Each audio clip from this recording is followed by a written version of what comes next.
กราบหลวงพ่อเจ้าคุณที่ท่านการุณให้ความเมตตาให้ผมมาอยู่คู่สถานีเพื่อมวลประชาผู้มีศรัทธาในรถพระธรรมอุทิศชาติคำปันมุ่งมั่นแน่วแน่เผยแผ่คำสอนองค์ชินวรตรัสจริงทุกคำนำพาญาติธรรมพ้นจากความทุกข์ดวงตาเห็นธรรมพบสุขเลิศล้ำตามรอยพุทธองค์เกิดมาชาตินี้โชคดีที่สุดได้พบพระพุทธศาสนาทานศีลภาวนาจิตใจมั่นคงผู้รู้ผู้อยู่กับลมหายใจสติดำรงละโลกปลดปลงลงทางพระนิพพาน10 นิ้วพนมก้มกราบพระธรรมเสนาบดีเปิดคลื่นสถานีธรรมเป็นทาง FM 96ทั่วโลกรับรู้ดูฟังรายการอุทิศชาติคำปันสร้างสรรค์ธรรมะปันสุข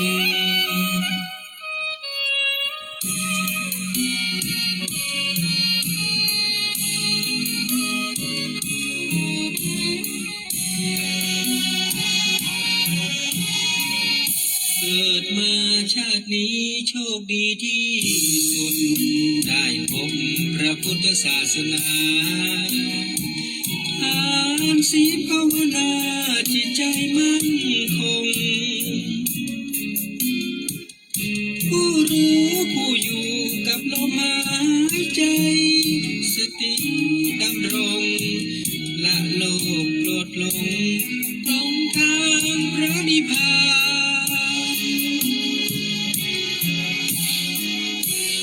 10 นิ้วพนมก้มกราบพระธรรมเสนาบดีเปิดคลื่นสถานีธรรมเป็นทาง FM 96ทั่วโลกรับรู้ดูฟังรายการอุทิศชาติคำปันสร้างสรรค์ธรรมะปันสุข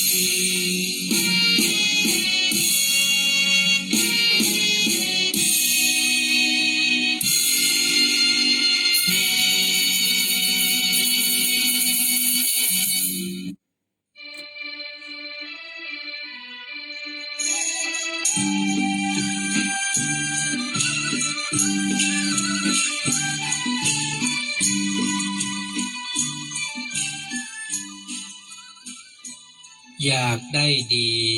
บ่ทำดีนั้นมีมากดีแต่อยากหากบ่ทำหน้าคำหนออยากได้ดีบ่ทำดีดีแต่รอดีแต่ขอ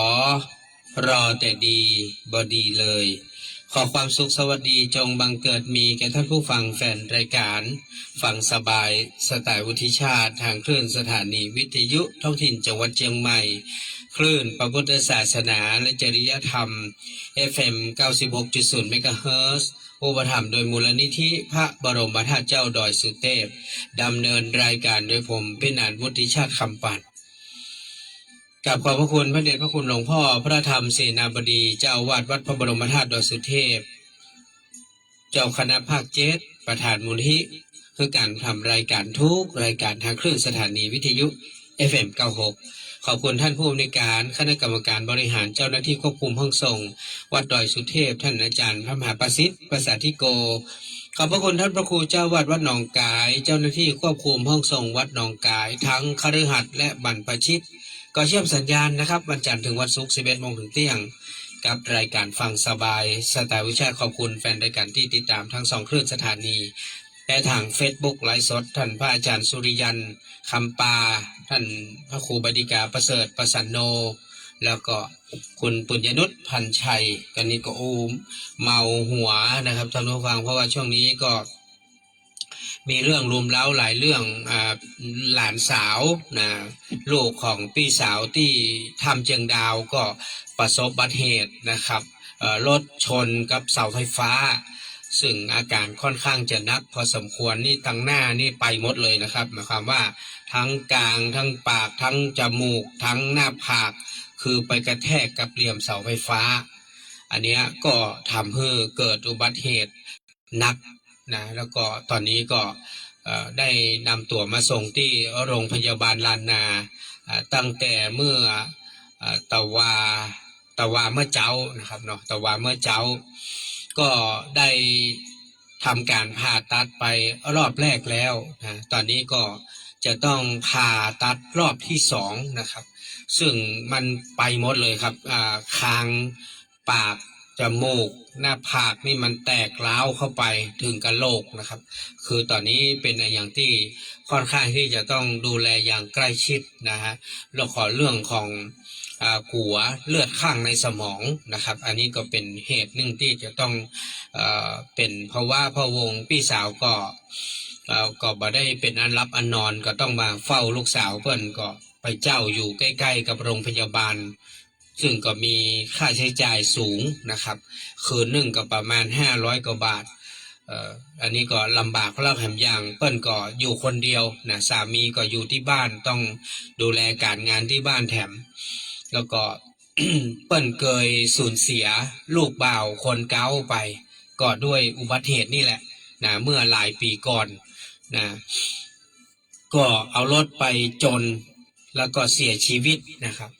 อันนั้นก็กำลังมีแฟนก็คิดว่าจะได้มีหลานนะฮือปู่ฮือย่าก็ปรากฏว่ายังบ่ตันได้มีหลานน้อยสักกำเปิ้นก็เสียชีวิตไป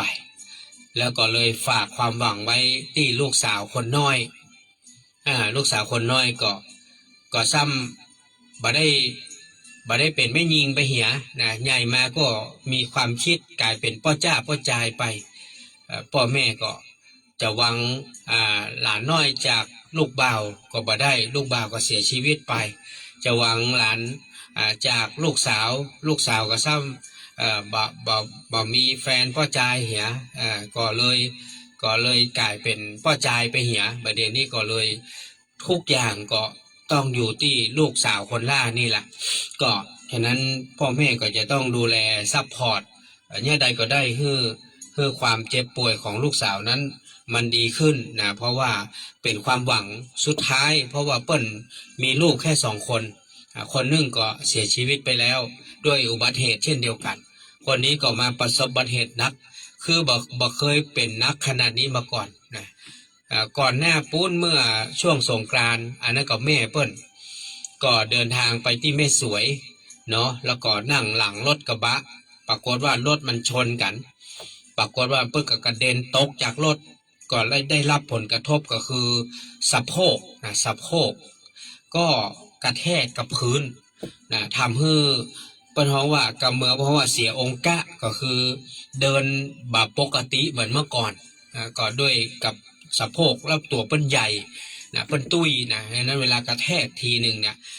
กระดูกกระเดี่ยวข้างในมันก็มีการเคลื่อนนะครับเนี่ยทุกวันนี้สิ่งที่เฮาก่อนห่วงเปิ้ลเหมือนกันเพราะว่าเจ้าอยู่บักไก่โรงพยาบาลก็จริงแต่ต้องเตียวอ้อมจากที่พักมาที่โรงพยาบาลก็ไก่พอสมควรคือน่าจะประมาณเป็นร้อยกว่าเมตร200 เมตรซึ่งมันก็ไก่อยู่แล้วก็เดินมาคนเดียวนะครับประมาณสัก9 โมงเนี่ยจะต้องเตียวออกจากที่พักเพื่อเดินทางเข้ามาที่โรงพยาบาลลานนา3เพื่อจะขึ้นไปยื้อพอลูกสาวตอน10 โมงแล้วก็จะอยู่กับลูกสาวไปจนถึงบ่าย 2นะแล้วเปิ้ลจะงดเยี่ยม ฉะนั้นก็จะต้องปีกเตียวไปที่พักแหมนะแล้วพอค่าที่พักก็แพงแล้วเปิ้นอยู่คนเดียวนะก็กลัวเวลาเปิ้นเดินไปเดินมากลัวเปิ้นล้มเปิ้นต้าวอันนี้ก็เป็นสิ่งที่น่าเป็นห่วงอันเนี้ยด้วยสรีระร่างกายเปิ้นตุ้ยใหญ่แล้วก็เปิ้นซ้ำเพิ่งประสบอุบัติเหตุมาเมื่อสงกรานต์ที่ผ่านมาก็ผ่านมาประมาณสัก2-3 เดือนเองนะครับอันนี้อาการต่างๆมันก็ยังบ่เข้าที่เข้าทางเนี่ยครับท่านผู้ฟังก็อยากจะเล่าท่านผู้ฟังนี่ว่าทำไมถึงเป็นแบบนั้นอย่างลูกบ่าวคนเก่าก็ไม่ได้ใส่หมวกกันน็อกเห็นไหมการขับรถมาค่ำยามคืนน่ะเขามีความรู้สึกว่า การขับรถเนี่ย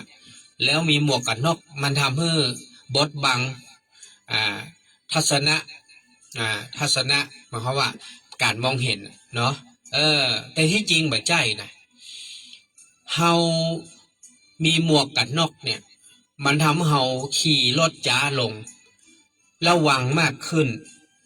โดยเฉพาะกลางคืนเนี่ยถามพี่หนานนี่พอพี่หนานไปขับรถแก๊ปช่วงกลางคืนนะฮะ6 โมง 7 โมง 8 โมงเมื่อคืนเนี่ยพี่หนานจะใช้ความระวังมากเพราะว่า1ด้วยเฮามีอายุนักแล้ว2เพราะว่าสายตาของเฮาเนี่ยนะครับมันจะต้องดูถนนให้นักขึ้นเนี่ยการใส่หมวกกันน็อกเนี่ยมันก็ช่วยทำให้เฮาเนี่ยขี่รถช้าลงเซฟความปลอดภัยให้เฮาได้อันนี้ลานเปิ้นบ่ได้ใส่หมวกกันน็อกเพราะก็คิดแต่ว่าเมื่อคืนบ่มีตำรวจตำรวจเปิ้นบ่เกิดนะกลางคืนเนี่ยนะนอกจากกับในห้วยในเวียงแหล่งท่องเที่ยวเนี่ยเปิ้นจะมีเจ้าหน้าที่มาตรวจดังนั้นการขับรถในช่วงเมื่อค่ำยามคืนเนี่ยเฮาก็เลยประมาทกันว่าบ่ต้องใส่หมวกกันน็อกก็ได้ถึงบ่โดนยับไอ้คำว่าการใส่หมวกกันน็อกเพื่อการโดนยับนี่มันเป็นความคิดที่บ่ถูกต้องนะอยากจะฝากทุกท่านเลยแม้แต่พี่นานเองเนี่ยเวลาจะขับรถมอเตอร์ไซค์ไปไหนที่มันแบบไกลๆเลยถนนใหญ่เนี่ยพี่นานจะใส่หมวกกันน็อกทุกครั้งเลยจะใส่หมวกกันน็อกทุกครั้งเพราะอะไรอย่างเพราะต้องการเซฟเรื่องของความปลอดภัย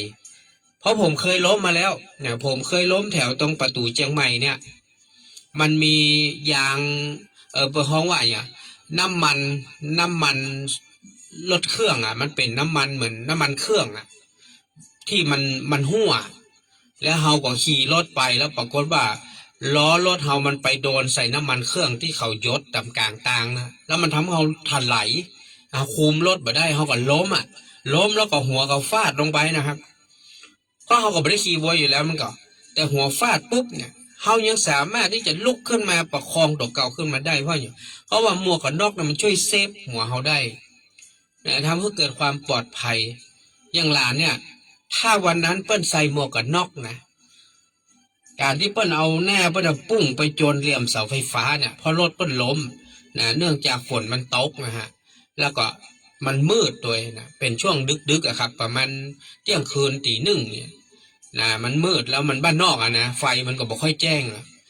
แล้วก็เอาหน้าไปเข้าปุ้งเข้าใส่เหลี่ยมเสาไฟฟ้าพอดีเลยนะมันเป็นอะไรอย่างที่มันคือมันอย่างมาตรงแตะตรงว่าก็คือทั้งกลางทั้งปากทั้งจมูกทั้งหน้าผากแตกร้าวไปหมดเลยกระแทกอย่างแรงท่านผู้ฟังลองคิดสภาพมันบ่มีหมวกกันน็อกถ้ามันมีหมวกกันน็อกเกิ้งอย่างเก่งก็หน้าหมวกมันเป็นพลาสติกเนาะมันไม่ใช่เป็นกระจกนะมันเป็นพลาสติกมันจะต้องแตกแล้วไอ้บนหัวเขาเนี่ยมันมีหมวกค้ำอยู่ท่านผู้ฟังถ้ามันโจรตรงนั้นมันเต็มที่นะอาจจะเป็นแผลสักเล็กสักน้อยแล้วก็อาจจะเกิดการกระทบกระเทือนสมองอาจจะเบอร์มึนอะไรอย่างเงี้ยมันก็น่าจะเซฟกว่านี้นะครับซึ่งตอนนี้คือนอกจากจะทำการดูแลเรื่องของแผลที่ค่อนข้างใหญ่ก็คือหน้าผากนี่มันแตกร้าวขึ้นไปถึงข้างบนเลยและข้างบนนี่มันก็กระโหลกมันร้าว2 ข้างแล้วเปิ้นกลัวเรื่องของเลือดข้างเนี่ยคือสิ่งที่ต้องเป็นห่วงและการตอนนั้นมาถ้าเลือดบาข้างทำการเย็บทำการรักษาตรงนั้นก็จะต้องมีการทำศัลยกรรมจมูกที่มันผิดรูปเพราะมันกระแทกแล้วมันบิดเบี้ยว นะฮะฟันที่มันโยกทั้งหมดเลยนะต้องกระชับมันใจอาจจะต้องใจลวดใจอย่างมาหัดมันกลางที่มันกระแทกแล้วมันผิดรูปเนี่ยก็ต้องทำหมดเลยอันนี้เป็นอย่างที่ค่อนข้างที่จะยากลำบากในการรักษาพยาบาลก็ต้องใช้งบประมาณสูงนะครับก็คือค่ารักษามันไม่ได้อยู่ในประกันนะท่านผู้ฟังประกันสังคมประกัน30 บาทต่างๆที่เขาจ่ายกันทุกวันนี้มันไม่ได้คุ้มครอง เรื่องการสัญญกรรมทั้งหมดนะเปิ้นแค่รักษาให้มันกลับมาได้เต้าที่ทำได้เท่านั้นเองถ้าเราจะรักษาโดยให้มันดีสมบูรณ์มันต้องใช้เงินเข้าไปเนี่ยอย่างนั้นก็ต้องเป็นหลักแสนนะมันไม่ใช่ว่าหลักหมื่นมันเป็นหลักแสนฉะนั้นต้องบอกท่านผู้ฟังไปถึงลูกหลานเราตัวว่าเมื่อค่ำยามคืนเนี่ยคือถ้าเป็นไปได้บัดต้องออกบ้านนะฝนตกซ้ำให้อันตรายมากถนนมันลื่นนะยิ่งบางคนไปกินเหล้ากินเบียร์ไปเที่ยวกันเนี่ยอันนี้ยิ่งน่าห่วงแล้วหมวกก็บ่ใส่นะครับขนาดกลางวันเนี่ยผมยังไม่เห็นเขาใส่หมวกกันนะวัยรุ่นนะเขาเอาไว้ที่ตะกร้ารถบุญนะมันก็เอาห้อยไว้นะห้อยไว้ที่วางขาพ่องเอาห้อยที่ตันแฮนรถพ่องเพราะอย่างหัวฮะเพราะเขาถือว่าเวลาเขาเจอด่านเจอตำรวจเขาจะได้เอามาใส่หัวตันเขาใส่หมวกเพื่อกันตำรวจยับการโดนปรับแต่ไปที่เขาใส่เพราะคิดถึงเรื่องความปลอดภัยนะรถมอเตอร์ไซค์บางท่านซื้อให้ลูกการเป็นแสนเป็น200,000 300,000มอเตอร์ไซค์ใหญ่ๆนั่นเปิ้นมีหมวกกันน็อกแถมให้หมดผมว่าต่อไปนะบริษัทที่สร้างรถมอเตอร์ไซค์คันแพงๆหมูเนี่ยระบบนิรภัยทั้งหลายต่างๆมันจะต้องมีหมวกนิรภัยซึ่งจะต้องติดปนท้องว่า ติดระบบเหมือนกับทุกวันนี้อย่างขาตั้งรถอย่างรถผมเนี่ยขนาดรถผมไม่ใช่แปลงนะรถผมสมัยตะก่อนผมผ่อนกันประมาณ50,000นะสมัยก่อนนะ50,000นี่คือผ่อนเสร็จแล้วนะผ่อนเสร็จประมาณ50,000ถ้าผมเอาขาตั้งรถลงนี่นะรถมันจะดับโดยอัตโนมัติถ้าผมเอาขาตั้งรถขึ้นนะสตาร์ทบัติดตุกดไปเตอะมันต้องบัติดนะ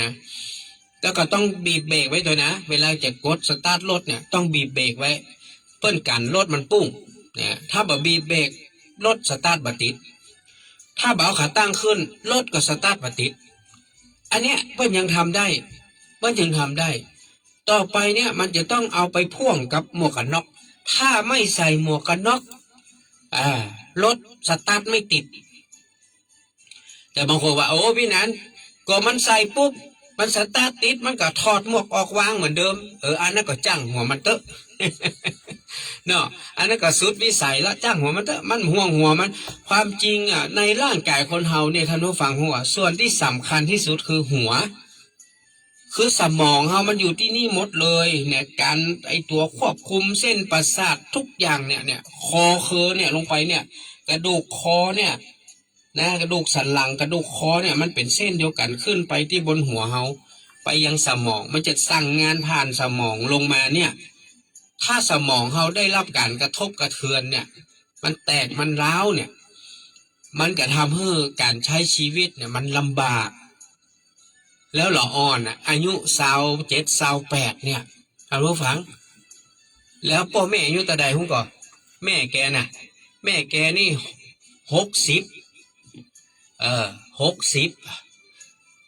ป่อเท่าใดป่อ60ปลาย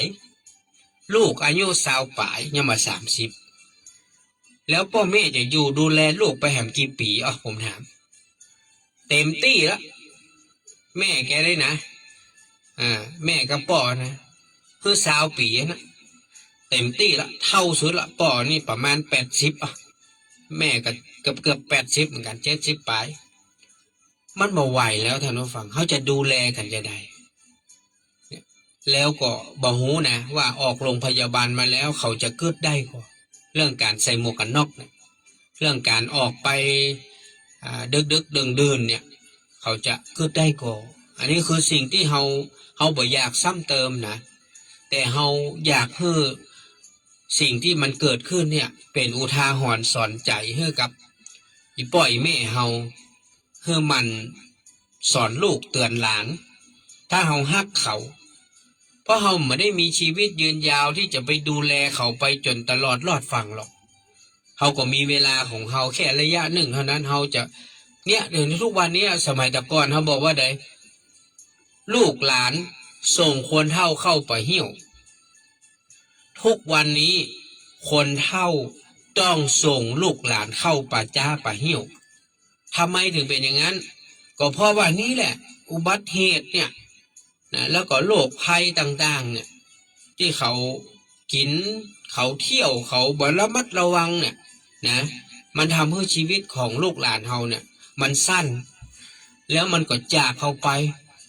ท่านผู้ฟังหูครับมีท่านหนึ่งเนี่ยเปิ้นมีลูกอยู่คนเดียวนะเนี่ยเป็นแฟนรายการเขาเนี่ยมีลูกอยู่คนเดียวแล้ววันหนึ่งลูกเปิ้นประสบอุบัติเหตุแล้วเปิ้นตายอ่ะคนเฒ่าสองคนนั้นน่ะบ่ฮู้จะไปฝากผีฝากไข้กับไผอ่ะนะอายุ50ปลายลูกมาตายละแล้วมีลูกคนเดียวเขาก็ไปเสาะหลานมากะลูกของญาติของพี่ของน้องเอามาเลี้ยงมันแบบจีลูกไงมันเป็นหลานเป็นเลนเป็นคนอื่นนะมันแบบจีลูกของเฮาที่เฮาคลอดเขามาดูแลเขามาตั้งแต่อ่อนแต่ออกแบบใจฉะนั้นมันโอเคทรัพย์สินสมบัติมันก็ถ้าเฮาตายมันมีใครก็ผัวตายก็ห้องเมียเมียตายก็ห้องผัวผัวเมียตายพร้อมกันก็ยกคือพ่อคือแม่พ่อแม่มีกับพี่น้องครับไปมันเป็นห้องว่าญาติสายตรงญาติสายตรงนี่ก็คือพ่อแม่ นะนอกจากผัวเมียนั้นนะมันมีอะไรนะก็คือพ่อแม่ญาติสายตรงสามารถรับมรดกต่างๆของลูกเต้าได้ถ้ามีกับพี่น้องไล่ลำดับไปใครเป็นพี่เป็นน้องก็ไล่ไปไอ้นั่นไม่ได้ห่วงหรอกห่วงแต่ว่าเวลาแก่เฒ่าใครจะดูแลเนี่ยคนเฮามันคิดนะถ้าอย่างเขาต้องมีลูกมีเต้าคนที่เขาบอกเอาลูกเอาเต้าเขาคิดอีใดหุ่นก่อนเขาบอกว่ามีแล้วก็เป็นตุ๊กต้องมาเลี้ยงมาพอเดี๋ยวมันก็ลึกก็ลึงเดี๋ยวมันก็เนี่ยเป็นปากส่งห้ำส่งเฮียนก็บ่ตั้งใจเฮียนติดเปื่อนติดฝูงติดหนุ่มติดสาวนี่ติดสุรายาเมาสิ่งเสพติดการพนันโอ้หมูจะเอามาให้หยังเนี่ยที่เขาหันลูกพี่ลูกน้องลูกเปื่อนกูบ่เอาละมาเอาลูกเอาเต้าละแล้วเท่ามาเนี่ยได้โอ้ยขอเก็บสตังค์ไว้เยอะๆไปอยู่ปุ่นบ้านพักคนชราก็ได้ไปอยู่ที่ไหนก็ได้เดี๋ยวนี้เปิ้นสร้างนั้นเชียงใหม่เขานี่มีโรงแรมมีอย่างหูเปิ้นสร้างเป็นห้องเป็นที่พักจ่ายรายเดือนไปเลยเดือน10,000 20,000 30,000เดี๋ยวเปิ้นจัดการทั้งหมดอาหารการกินเปิ้นเอามาเสิร์ฟถึงที่เจ็บป่วยบ่สบายเปิ้นส่งโรงพยาบาลขอให้มีสตังค์อย่างเดียวเงินมีไหมเนี่ยหามันนี่ไว้เยอะๆเพราะสุดท้ายเวลาเฮาแก่เฒ่ามาที่เฮาต้องไปคืออย่างฮะที่ไปบ่อยที่สุดไม่ใช่ไปวัดนะท่านผู้ฟังเนอะคนเฒ่าคนแก่นะที่ไปบ่อยที่สุดนะไปโรงพยาบาลท่านผู้ฟังไปโรงพยาบาลคนที่50ขึ้นเนี่ยอย่างพี่นานเนี่ยส่วนมากมีโรคภัยทั้งนั้นอ่ะบาความบาเบาหวานกับหัวใจหัวใจกับความดันไขมันโรคนั่นโรคนี่หูตาปากคอมันมีกุโรคอ่ะมันจะลุมเล้าขึ้นมาเพราะอย่างเพราะเวลาที่เฮาแก่เฒ่ามาร่างกายของเฮามันทรุดโทรมลงนะฮะภูมิคุ้มกันมันก็แย่ยิ่งหลายคนบอกโอ้ตั้งแต่ไปฉีดวัคซีนโน่นนี่นั่นมานี่นะโอ้เป็นกะโรคกะภัยไปนั้นเปิ้นก็ถึงว่ามันมีผลข้างเคียงสิ่งที่น่ากลัวคือผลข้างเคียงจากวัคซีนต่างๆที่เราฉีดเข้าไปในร่างกายมันคือเชื้อโรคนะฉีดเชื้อโรคเข้าไปเพื่อเอามาต้านเชื้อโรคที่กำลังจะเข้าไปในร่างกายเราทีนี้นี่มันไปกระตุ้นบางโรคบางอย่างที่มันนอนรับอยู่มันทำให้โรคเหล่านั้นมันกำเริบเสบสารขึ้นมาเนี่ยบางคนยังแข็งแรงอยู่แต่เลยจู่ๆเป็นลมตายนอนรับตายไปคนเดียวมันไปกระตุ้นตรงนั้นตัวเฮาบอกหูไงเพราะว่าอย่าลืมนะยาทุกชนิด ที่มันเป็นมันเหมือนจะคือมันเป็นยาทุกอย่างน่ะมันมีทั้งเรียกว่าดีและบ่ดีหมายความว่าดีนั่นคือช่วยรักษาโรคนั้นๆแต่มันบางทีมันส่งผลกระทบต่อโรคอื่นๆที่มันมีอยู่คือมันอ่าคือมันพ้องอย่างคือมันกำเริบอันนี้คือสิ่งที่คนเฮาทุกวันนี้ให้อย่างเจ็บป่วยง่ายตายโวยเจ็บป่วยง่ายตายโวยเพราะอย่างก็เพราะว่าวัคซีนต่างๆเขาต้องยอมรับนะหมอทั้งหลายก็ต้องรู้อยู่แล้ววัคซีนเหล่านี้มันมีผลข้างเคียงทั้งนั้นบางคนเป็นความจำเลอะเลือนบางคนก็เป็นอันนั้นอันนี้ขึ้นมาโดยที่บ่รู้สาเหตุเนี่ยอันนั้นคนทุกวันนี้พร้อมที่จะตายได้ทุกเวลานะยกเว้นโรคที่เกิดจากอุบัติเหตุนะยกเว้นอุบัติเหตุนี่เราไม่สามารถรู้ได้ว่ามันจะเกิดขึ้นเมื่อใดตอนไหนนะครับแม้เราจะมีสติอยู่อย่างเต็มที่แล้วนะการใจรถใจลาขับรถปั่นรถถีบขี่รถเครื่องขับรถยนต์แต่บางครั้งคู่กรณีของเฮาบางทีก็อาจจะขับรถโดยขาดสตินะกินเหล้าพ่องนะฮะบางทีก็ง่วงพ่องบางทีก็ฤทธิ์ยาโรคกำเริบเนี่ยมันมีนะเดี๋ยวนี้คนเฒ่าเปิ้นถึงว่าคนที่อายุ70ไปแล้วนี่นะไม่ควรขับรถบอกว่ารถเครื่องรถยนต์รถมอเตอร์ไซค์อย่างจังคือถ้าจำเป็นต้องขับเฮาบ่ฮู้ว่าโรคเฮามันจะกำเริบตอนไหนอันก็มีหลายคนอันก็ขับรถไปจนเปิ้นเข้าบ้านเข้าร้านเปิ้นตกห้องตกคลองเพราะอย่างเพราะโรคมันกำเริบมันเกิดขึ้นมาตอนนั้นไงบางทีมันรถมันติดมันเครียดมันเหนื่อยขับรถไปหงยาเองก็มีนะเนี่ยเอาไปมาไม่ได้ไปถึงหงยาใช่ครับเอาไปต่ำไปจนได้มาเข้าคุกเข้าคอกตอนแก่ตอนเฒ่าเนี่ยหันก่อนเนี่ยเปิ้นถึงเนี่ยอย่างว่าเวลาเขาไปต่อใบขับขี่เปิ้นถึงเขาตรวจสอบสมรรถภาพโน่นนี่นั่นหูตาปากดังใจตรวจสายตามันตรวจปากตรวจดังตรวจสายตานะต้องขอใบรับรองแพทย์ตัวนี่เพื่อรับรองว่าเฮานี่มันมีโรคร้ายแรงเนี่ยมันจะทำให้ผู้ที่ใช้ถนนหนทางเกิดความปลอดภัยเหมือนกันวันนี้ก็ขอบคุณนะครับกับคุณปี้นางสาวสุมารีอรุณวิโรจน์นะซึ่งก็ได้เมตตาเดินทางซึ่งท่านก็ได้นัดเนี่ยพี่นานไว้ตั้งเมื่อตะวาแล้วบอกว่าปี้จะมาร่วมบุญตานเตียนพรรษาที่วัดเจ็ดลินตัวน้องหนาน500 บาทแล้วก็ร่วมซื้อเปิ้นว่าแล้วก็ตานเรื่องของน้ำไฟอีเนาะสาธุเนาะตานน้ำตานไฟประจำอันนี้ช่วยนะครับแถม500 บาทช่วยแล้วก็ฝากตานกระเบื้อง500แล้วก็ทำบุญในส่วนของการทำผ้าป่าที่บนดอย500 บาทแล้วก็ได้เมตตาปั่นสตุ้งสตางค์ให้พี่นานไว้ใช้จ่ายนะครับก็ขอบคุณนะครับคุณพี่สุมาลีอรุณวิโรจน์นะครับที่เมตตาแล้วก็ขอบคุณคุณป้าอัมพรวิกสินได้ฝากทำบุญตานเตียนวัดเจ็ดลินมา100ยายจันดีมีสี100คุณกนกพันธ์วิกสิน100เนาะแล้วก็ฝากหอมกระเบื้องตัว100 บาทนะของคุณกนกพันธ์วิกสินแม่อัมพรประมวลการพร้อมลูกหลานก็ร่วมตานเตียน100 บาทที่วัดเจ็ดลินแล้วก็ผ้าป่า100มุงกระเบื้อง100อันนี้ก็อนุโมทนาแล้วก็ในส่วนของญาติธรรมที่ได้ฝากซองไว้นะก็มีที่ร่วมบุญมุงหลังคากับตานเตียนอย่างละ50 บาทนะคุณนารีหวนอ่อนนี่เนาะนารีหวนอ่อนนะครับ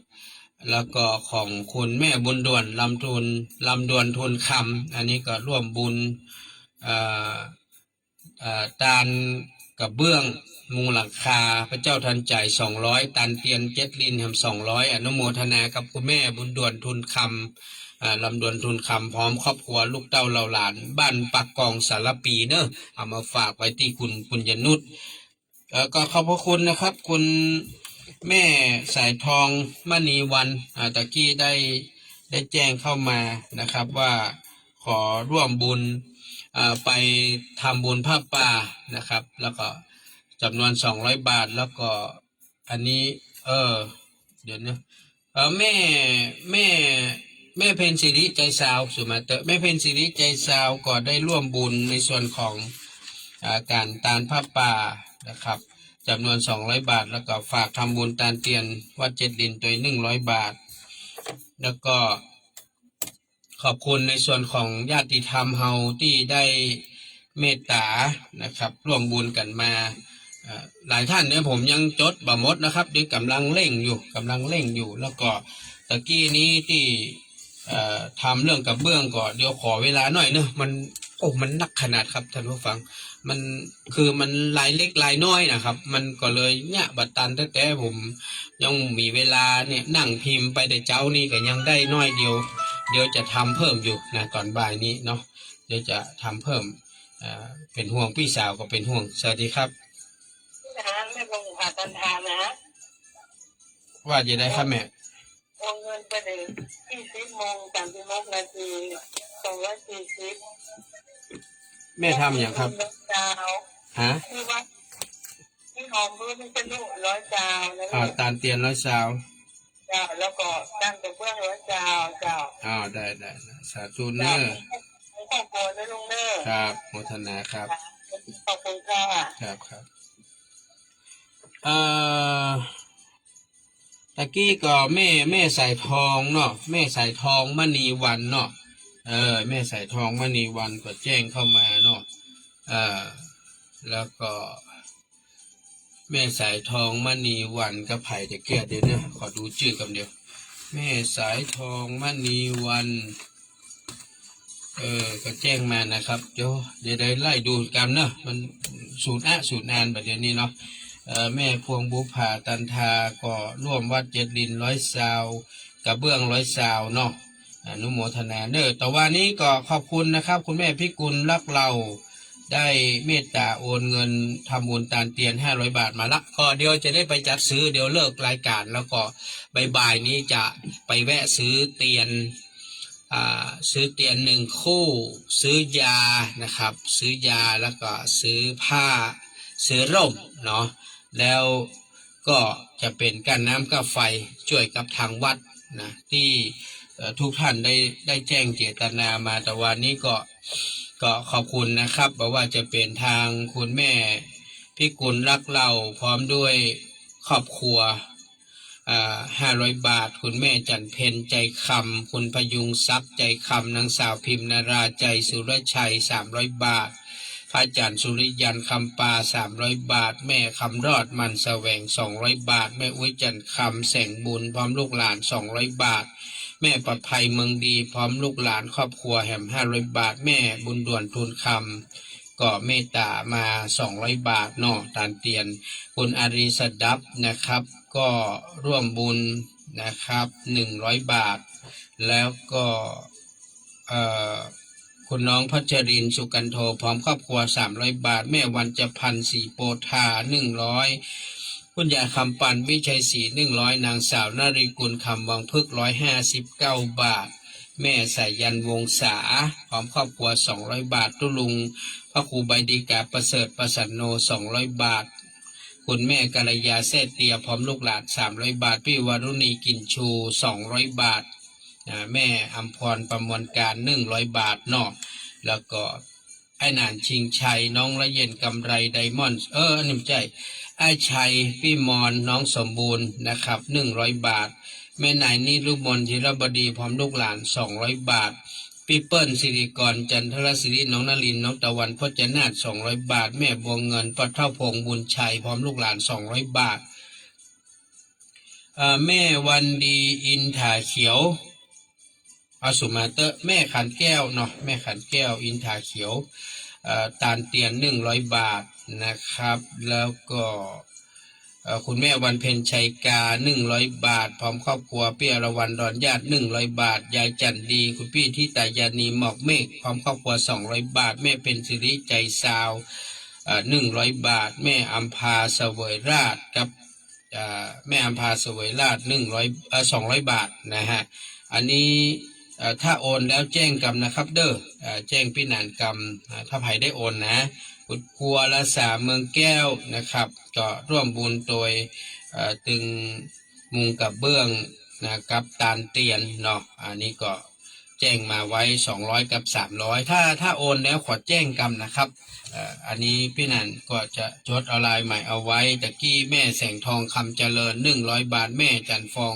ถาทอง100 บาทเนาะแม่พวงบุภาตันทา120 บาทนอกจากนั้นก็ยายจันดีมีสี100 บาทคุณกนกพันธ์วิกสิน100 บาทแล้วก็ตะกี้คุณพี่นางสาวนรีกุลคำวังพฤกษ์เนาะก็ได้เมตตาร่วมบุญ500 บาทตานเตียนด้วยกันอันนี้ก็จะได้จดอะไรหมายเอาชื่อทั้งหมดทั้งมวลนะฮะฮือกับทุกท่านนะขอบคุณป้าอุดขันแก้วพรมจริงนะพร้อมครอบครัวเนอ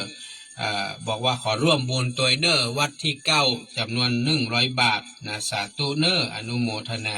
ก็เป็นวัดที่9เนาะท่านผู้ฟังเนาะ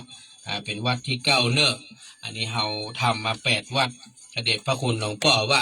ยังมาเอาแห่มวัดเนาะวัดเจ็ดลินแห่มสักวัดบ่คือเป็นวัดที่9เนาะอันนี้ก็ขอบคุณพระเดชพระคุณหลวงพ่อที่เมตตาได้แนะได้นำเราก็จะได้ร่วมกันทำเดี๋ยวพระครูเสิร์ชก็จะลงดอยมาตานด้วยกันในวันที่10วันพฤหัสเนอะพฤหัสที่10นี้นะฮะ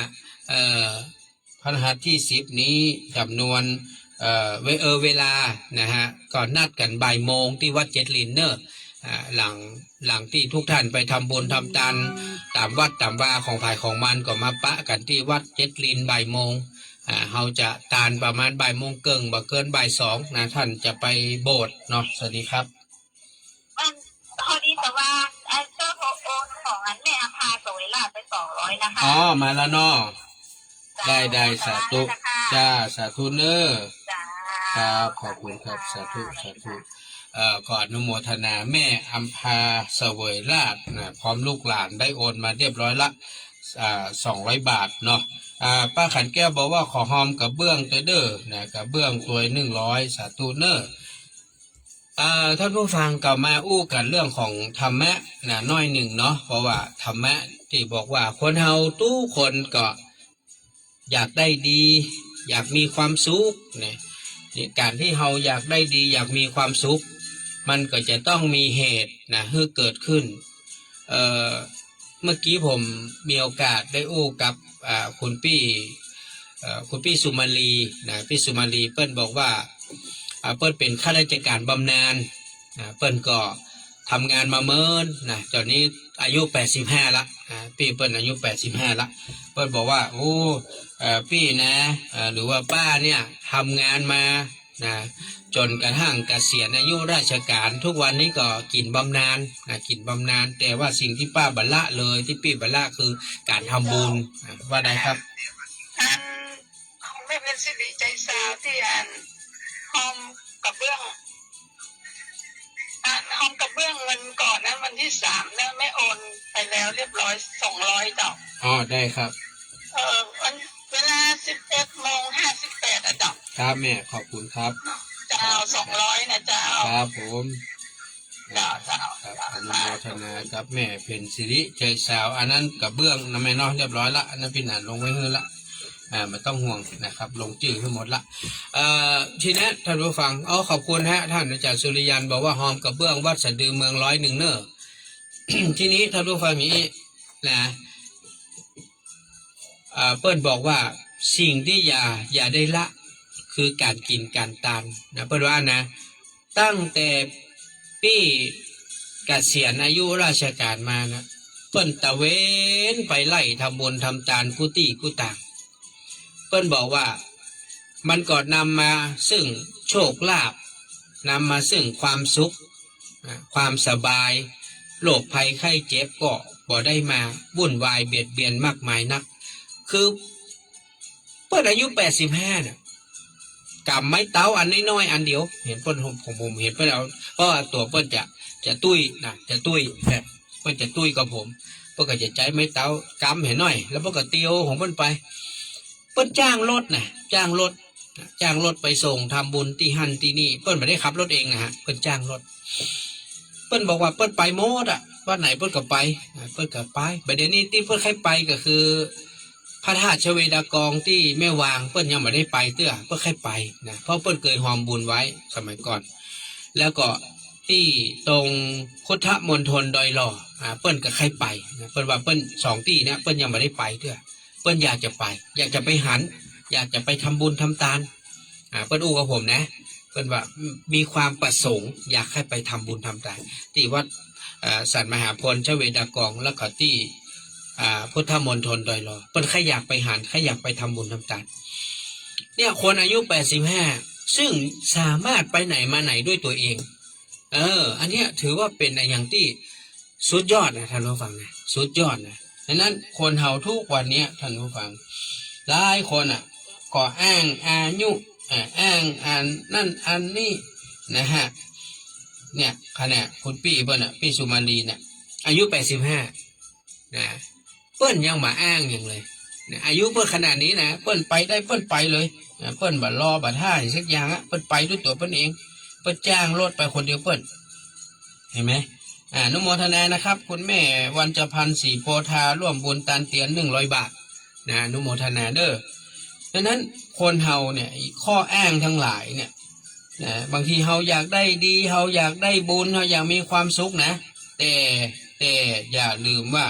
ไอ้บุญก็ดีความดีทั้งหลายก็ตามถ้าเฮาเร่งเนี่ยเฮาเร่งทำเฮาบ่รอนะเฮาบ่ต้องรอเวลาบ่รอนั่นรอนี่นะเฮาเนี่ยได้ทำได้ไปถ้าวันหนึ่งเฮาเดินมาได้เฮาไปไหนมาได้เฮาจะเนี่ยจะได้ผมถามท่านผู้ฟังจะถามท่านผู้ฟังว่าถ้าเฮาเนี่ยอย่างมาได้แล้วเฮาเนี่ยได้เนี่ยคือสิ่งที่ต้องฝากไว้เป็นข้อคิดนะกับทุกคนทุกท่านเลยขอบคุณพระอาจารย์สุริยันเนอร์บอกว่าโอนไปให้แล้วเนอร์ร่วมปลูกกระเบื้องมุงกระเบื้องเนาะมุงกระเบื้อง100 บาทนะครับพี่แนนต้องขออภัยท่านผู้ฟังเนอะว่าจำเป็นต้องพิมพ์เป็นกระดาษไปแปะเนอะเพราะว่ามันมีไขเขียนกระดาษเนี้ยจะแปะไว้นะครับด้านบนตรงในเพราะว่าเวลาเปิ้นทับแล้วมันต้องกลัวมันมาหันเป็นสีขาวๆต๊อบๆแป๊บๆมันหันมันจะติดไปกับกระเบื้องนั่นแหละนะครับขออนุญาตนะครับเพราะว่ามันนักแล้วพี่แนนทำแบบตันไปนั่งเขียนนั่งอันนี้บ่ไหวนะแล้วมันผ้าเน้นก็บ่มีเปิ้นไปเรียนหนังสือแล้วก็ส่วนมากก็เป็นผ้าเน้นที่เขียนหนังสือบ่ค่อยคล่องนะเปิ้นเรียนเป็นพี่น้องตำบลดอยตั้งอย่างนะเฮาก็บ่อยากไปใจเปิ้นละเนาะจริงพี่แนนก็ไปซื้อเมจิกมาละแต่ว่ามันบ่มีเวลาที่จะไปขีดไปเขียนนะครับแต่ก็จะเอาพิมพ์แล้วก็จะพิมพ์ไปแปะนะครับเพื่อให้ทุกท่านก็ได้รับอานิสงส์เอาบ่ต้องไปคิดมากก็ต้องฟังมันไม่จำเป็นแบบเฮาจะต้องจารึกไปจนเป็น5 เดือน10 เดือนเป็นปีก็ใจนะแค่เฮาได้ติดได้แปะไว้ก็ได้หูละเฮาได้ร่วมบุญเฮาได้ติดได้ใส่ไปละนะเฮาได้ทำบุญทำกุศลไปละอันนี้ก็เป็นบุญเป็นกุศลเปิ้นว่าทำบุญแล้วก็อย่าไปติดยึดนะหลายคนทำบุญแล้วติดยึดนะชีวิตคนเฮาเนี่ยมันต้องเดินไปตั้งหน้าการสร้างคุณงามความดีอย่างก็แล้วแต่มันก็มีเวลาของมันนะมันไม่ใช่ว่ามีเวลายาวนานนะเฮาก็ทำแล้วก็แล้วไปทำแล้วก็แล้วไปให้มันจบไปเป็นงานอย่างผมทุกวันนี้อย่าเฮาไปทำที่หันที่นี่เฮาก็บ่ได้ไปตัวท่อมตัวแถ่นะทำแล้วก็แล้วไป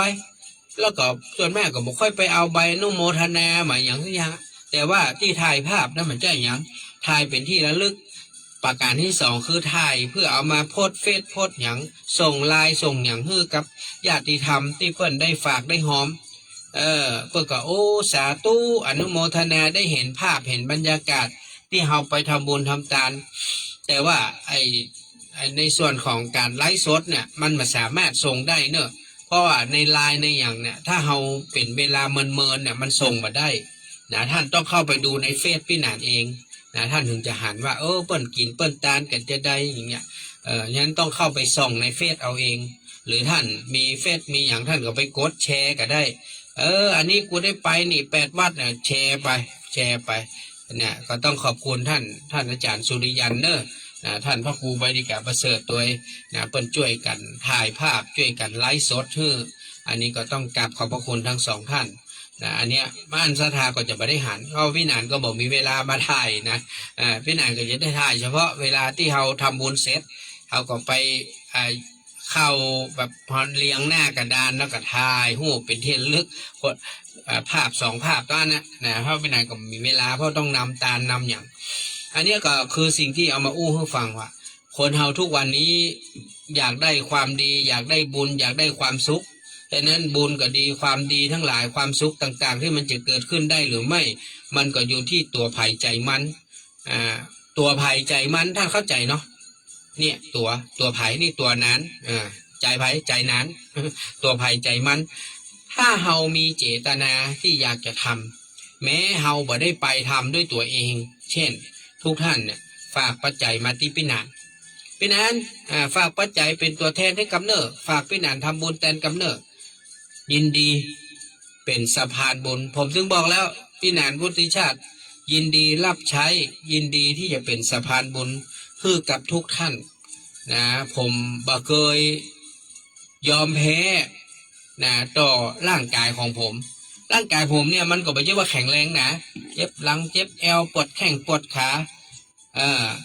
บางทีต้องเดินทางไปไกลไปกินไปตานมันเหนื่อยปิ๊กมาโอ้โห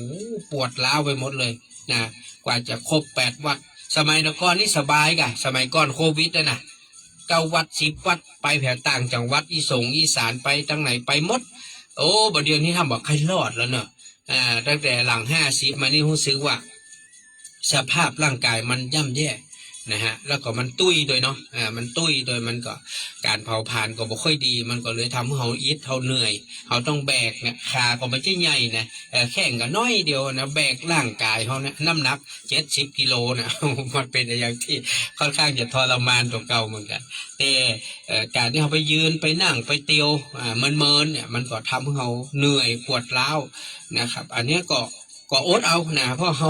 เรารับภาระที่จะเป็นสะพานบุญให้เปิดแล้วนะฉะนั้นอย่าได้ย่อท้อนะอย่าได้ยอมการพี่นานบอกพี่นานจะแย้งก็ต่อเมื่อพี่นานล้มหมอนนอนเสือนะ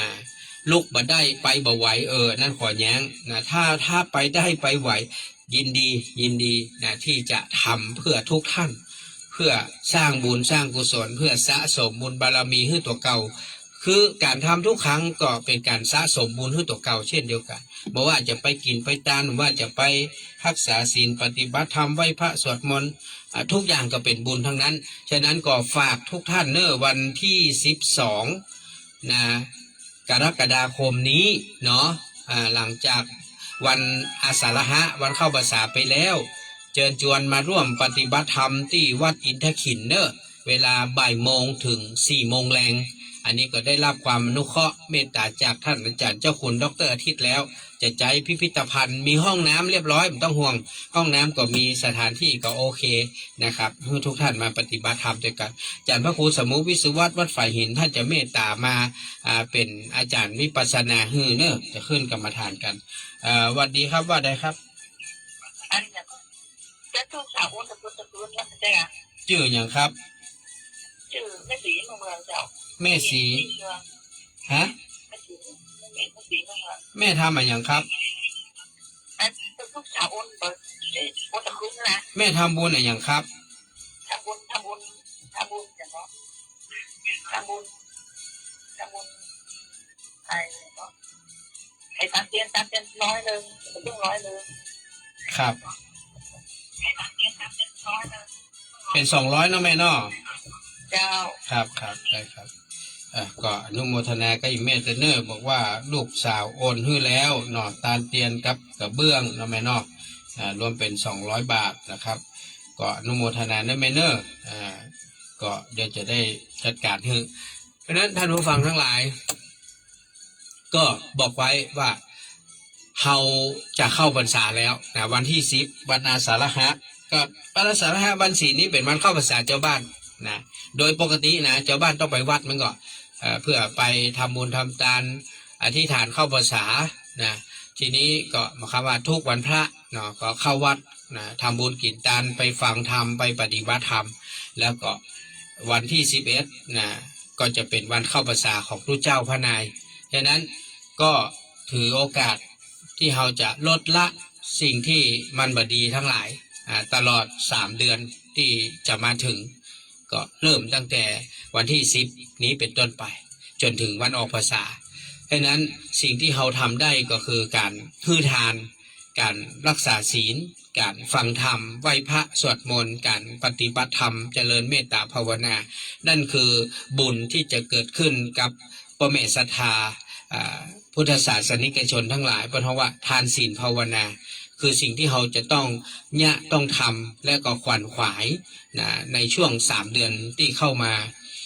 อันนี้มันเป็นธรรมเนียมปฏิบัติมันเป็นข้อปฏิบัติที่เราเป็นชาวพุทธนะพุทธะผู้รู้ผู้ตื่นผู้เบิกบานฉะนั้นเราต้องทำให้ได้มาว่ามันจะยากเย็นแสนเข็ญสักมอกใดท่านก็กึศเถียว่า3เดือนนี้ขอให้ได้มีโอกาสสะสมบุญบารมีว่าจะเป็นทานศีลภาวนาฟังธรรมไหว้พระสวดมนต์อยู่ที่บ้านที่จองท่านก็ได้มาว่ากันที่ไหนก็ได้คือมันทำเพราะเรามีเวลา3เดือนในช่วงการเร่งเอาบุญเอากุศลหลังจากนั้นออกพรรษา9เดือนท่านจะกินท่านจะแอวท่านจะไปไหนมาไหนท่านจะถือศีลบ่ถือศีลท่านจะเข้าวัดบ่เข้าวัดท่านจะฟังธรรมก็แล้วแต่ท่านเอาที่ท่านพอใจนะแต่ว่าช่วง3เดือนเนี้ยอยากจะให้เฮาท่านทั้งหลายละเพราะว่าลดละเลิกอบายมุขทั้งหลายเนาะแล้วก็สร้างคุณงามความดีด้วยการตั้งมั่นรักษาศีลกินทานไหว้พระสวดมนต์ภาวนานั่นคือสิ่งที่เป็นเป้าหมายสำคัญของชาวพุทธ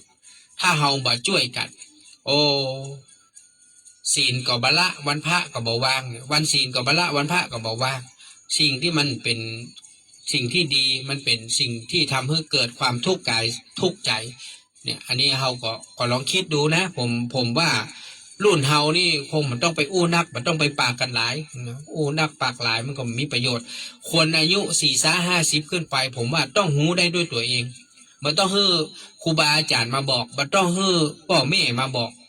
ต้องหูได้ด้วยตัวเองแล้วล่ะอายุ40-50ขึ้นมันใจละอ่อนแล้วนะมันต้องมีกำกึดละเฮามีลูกเฮามีหลานแล้วนี่หลายคนมีหลานแล้วนะคนอายุ40-50เนี่ย มีลูกมีหลานแล้วใจละอ่อนละแต่ไปบอกว่าตัวก็เป็นละอ่อนใช่ละคน40-50เนี่ยมันต้องมีกำกึดละมันต้องมีสติมีปัญญาเป็นของตัวเก่าละนะบางคนมันต้องไปเปิ้งสมองไขมากึดมันต้องไปเปิ้งปากมันต้องไปเปิ้งดังไผ่มาหายใจนะมันต้องไปเปิ้งปากไผ่มาสอนนักนะย่อมต้องหูได้ด้วยตัวเองอันนี้นะพี่นายมาว่าให้ไผ่เพราะว่าแม้แต่ตัวเก่าก็ยังต้องบอกต้องสอนตัวเก่าอยู่เสมอว่านานเฮ้ยอย่าละกินละตาเนอนานเฮ้ยพยายามรักษาศีลเนอนานเฮ้ยพยายามที่จะมาฟังธรรมบรรยายธรรมพยายามที่จะไหว้พระสวดมนต์พยายามที่จะภาวนาปฏิบัติธรรมแผ่เมตตาเนอผมก็จะสอนตัวเก่าอย่างนี้เสมอนะเพราะว่าเฮา50ขึ้นแล้วนะฉะนั้นเวลาเฮาเหลือน้อยลงมันเหมือนแสงเทียนแสงไฟที่มันริบหรี่มันเหมือนนาฬิกาที่มันปลุกตั้งเวลาใกล้จะหมดเวลาแล้วมันจะไปวันไหนเมื่อใดหมูนะนานบ่ฮู้ว่านานจะอยู่แหมกี่วันกี่เดือนกี่ปีอย่ามาคิดโอ้ขอให้นานอยู่ไป80-90-100ไอ้สิ่งที่ท่านฮื้อมาเนี่ยมันก็ดีแต่ว่านานเนี่ยถามนานก่อนว่านานอยากอยู่ถึงขนาดนั้นไหมนานก็ไม่อยากอยู่ขนาดนั้นหรอกแนวหันแล้วคนอายุ80สภาพเป็นจะได้ คนอายุ120นี่มันเคยหันนะมันเคยหันคนเท่าๆที่เป็นเอามาออกทีวีออกTikTokแล้วนะอายุ100ต้นโอ้เห็นแค่นั้นก็อินดูแล้วท่านผู้ฟังเฮ้ยนะหนังก็บ่เป็นหนังแล้วเนอะ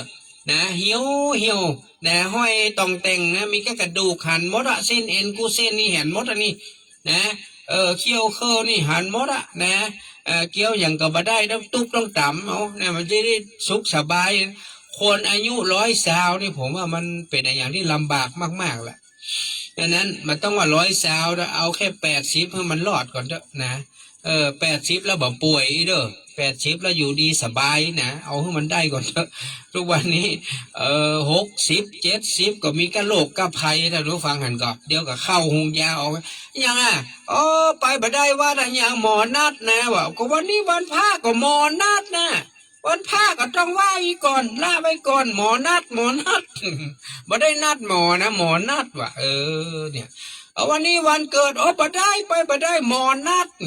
อันนี้ไปส่งศพคนแต่บ่ได้บอกว่าหมอนัดเอากูไว้ก่อนเถอะเอาตัวกูก่อนหมอนัดกูมันจะมีคนเดียวหมอเพิ่นนัดไป10ไป20ปุ้นหงยาน่ะมันจะนัดกับคน2คน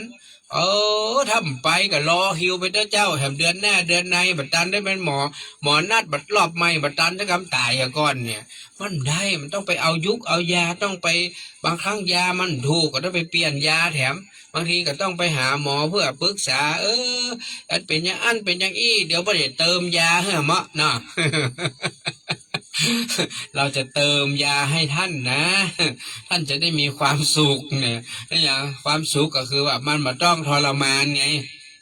แล้วมาเปลี่ยนยาเติมยานี่เดี๋ยวมันทรมานนะเนี่ยถามแล้วคนเท่าอีแม่กินยากี่เม็ดอย่าไปถามมื้อเจ้ามื้อตอนมื้อแรงนี่อีแม่ไม่ไป4-5 โลกปุ้นเนี่ยอันนี้60ป่ายต้นๆมาได้นะเอามากลับมาใส่ยา อันนี้มือเจ้าอันนี้มือตอนอันนี้มันไปไหนนี่นะสิ่งที่ลืมมาได้มีอยู่2 อย่าง1ก็คือยานี่แหละเนี่ยยานี่แหละ2ก็คืออย่างโทรศัพท์ โทรศัพท์อย่างเอาไว้ปลุกโอ้ยกินยาเด้อมันเนี่ยปลุกแล้วหรอ8 โมงปลุกเตื้องเตี้ยงปลุกเตื้อง5 โมงปลุกแหมเตื้องต้องกินยา เนี่ยคนแก่คนเฒ่านะท่านผู้ฟังดังนั้นถ้าเฮายังอยู่ดีสบายนะขอเถอะนะขอให้เร่งรีบทำคุณงามความดีสร้างบุญสร้างกุศลไว้ให้ตนให้ตัวบุญกินบุญทานทำไปบุญศีลบุญภาวนาบุญฟังธรรมบุญไหว้พระสวดมนต์บุญอย่างที่เราทำได้ทำไปเถอะไม่ต้องรออย่าไปรอเวลาจะไปรอโน่นรอนี่รอให้หยังถึงเวลามันบัดถึงที่เฮาเวลาที่เฮาตั้งใจไว้ตั้งเป้าไว้เกิดเฮาเด็ดสมอเล่สีแงแกมองเท่งไปเหี่ยยังไดถามท่านผู้ฟังถามนะเปิดจวนไปกินไม่ได้เอาไว้ก่อนเนาะไปรักษาศีลฟังธรรมเอาไว้ก่อนเนาะป้าไปปฏิบัติธรรมเอาไว้ก่อนเนาะเอาไว้ก่อนเนาะถึงเวลาไปไหนล่ะปุ้นเรียบร้อยแล้วพี่หนานเฮ้ยเนี่ยมองเท่งไปแล้ว นอนยาวแล้วที่นี่เนาะนอนยาวแล้วอยู่ในโรงในร่องแล้วไปจะเอาไปลากไปเผาแล้วเนี่ยบ่ได้สักอย่างทานก็บ่ได้ฮื้อศีลก็บ่ได้รักษาฟังธรรมไหว้พระสวดมนต์ภาวนาก็บ่ได้ทำชีวิตคนเฮาท่านผู้ฟังประมาทบ่ได้เลยสิ่งที่พุทธเจ้าสอนนะคือความตายท่านผู้ฟังว่ามาลานะมาลานังเนี่ย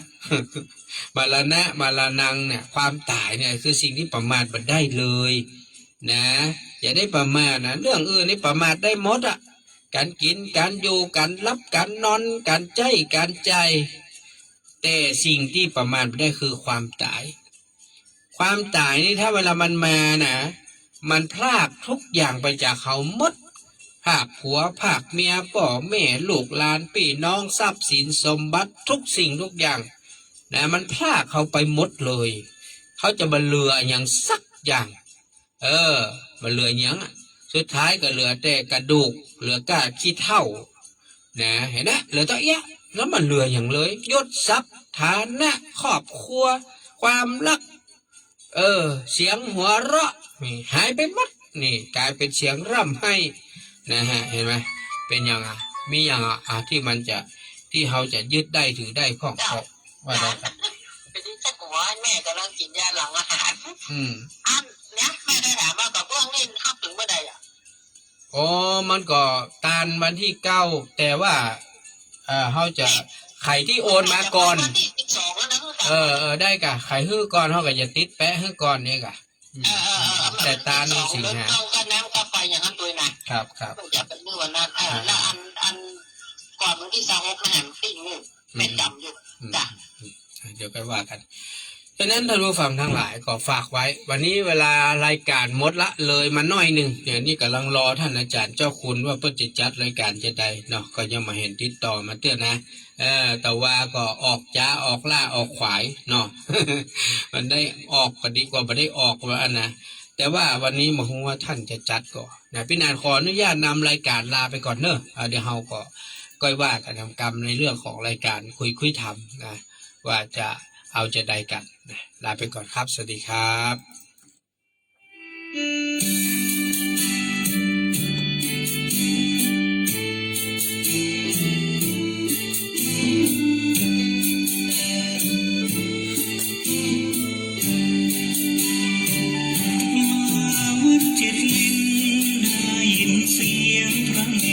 สวดมนต์เจริญพรท่านสาธุชนผู้สนใจฝักใฝ่ในธรรมโบราณสถานเรือนเจดีย์สุดเศร้างามล้ำรูปเหมือนปฏิมากรรมเรียงทรงเจ้าเฝ้ากราบบูชามาวัดเจ็ดลิ้นกราบขอพรพระเจ้าทันใจตั้งจิตอธิษฐานสิ่งใดจะได้สมใจปรารถนามหาอุบาสกคุณพ่อสมบูรณ์กันทปาน้อมจิตอุทิศสร้างสาชมบุญเถิดบุญความดีจากวัดสุดทรงกลางเพียงเจ็ดลิ้นเจ้าฟ้าผู้ครองแผ่นดินล้านนาสร้างมานานปีถึงพระคุณเจ้าพระธรรมเสนาบดีเด็กฝืนวัดเก่าไม่มีพระสงฆ์องค์เด่นอยู่จำพรรษามาวัดเจ็ดลิ้นได้ยินเสียงพระเนรผ่านในสวดมนต์ทำวัดฝากใจทุกคำเช้าเพื่อเจ้าสามีน้องน้ำใหญ่ไม่ผ่อนคลายไม่อ่านปลาขอโชคจากเสียงหูตาขอพรเทวาช่วยมาคุ้มครอง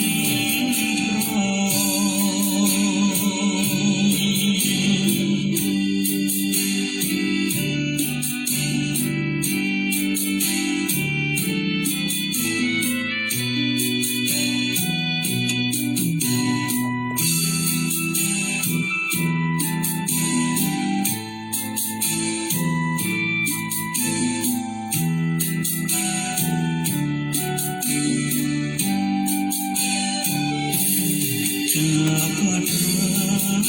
สุดทรงกลางเวียงเจ็ดลิ้นเจ้าฟ้าผู้ครองแผ่นดินล้านนาสร้างมานานปีถึงพระคุณเจ้าพระธรรมเสนาบดีเด็กฝืนวัดเก่าไม่มีพระสงฆ์องค์เด่นอยู่จำพรรษามาวัดเจ็ดลิ้นได้ยินเสียงพระเนรผ่านในสวดมนต์ทำวัดฝากใจทุกค